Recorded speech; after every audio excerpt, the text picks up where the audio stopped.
یہ بھائی کہتے ہیں ہم جس ہوٹل میں رہ رہے ہیں ان کے ٹوائلٹ کا رخ قبلہ کی طرف ہے، بیڈ بھی اس طرح لگے ہوئے ہیں کہ سوتے وقت پاؤں قبلہ کی طرف ہوتے ہیں، کیا اس طرح گناہ نہیں ہے؟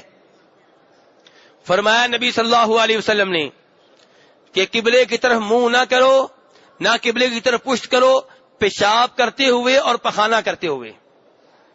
کیا آپ نے کہا ہے؟ قبلے کی طرف نہ منہ کرو نہ پشت کرو، کس وقت؟ پیشاب پخانہ کرتے ہوئے۔ یہ نہیں کہا کہ سوتے ہوئے، یہ نہیں کہا بیٹھتے ہوئے۔ اب اس میں اضافہ نہیں کرنا، ہم نے جیسی حدیث ملی ہے اس کو ویسے ہی رہنے دیں۔ تو آپ نے کہا ہے کہ پیشاب پخانہ کرتے ہوئے نہ قبلے کی طرف منہ کرنا ہے نہ پشت کرنی ہے، اور ہر ممکن کوشش کریں کہ اس حکم کی خلاف ورزی نہ ہو۔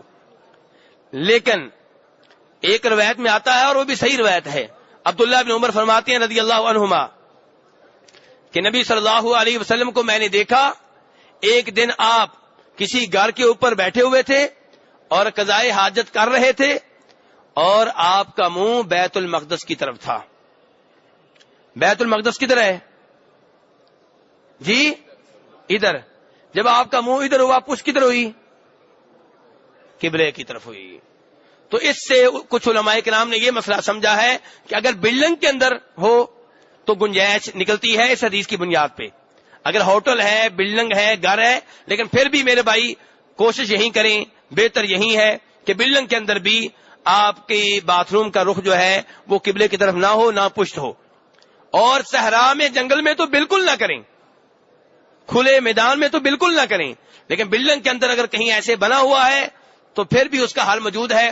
ابو ایوب انصاری فرماتے ہیں رضی اللہ تعالیٰ عنہ کہ ہم شام میں گئے، اور شام کی جو لیٹرینیں تھیں ان میں بیٹھتے ہوئے قبلے، چہرہ جو ہوتا تھا قبلہ رخ ہوتا تھا، رخ جو ہو جاتا تھا کس سائڈ پہ ہوتا تھا؟ قبلے کی طرف۔ تو کہتے ہیں کہ ہم پھر باتھ روم میں تھوڑے سے ٹیڑھے ہو کے بیٹھ جایا کرتے تھے۔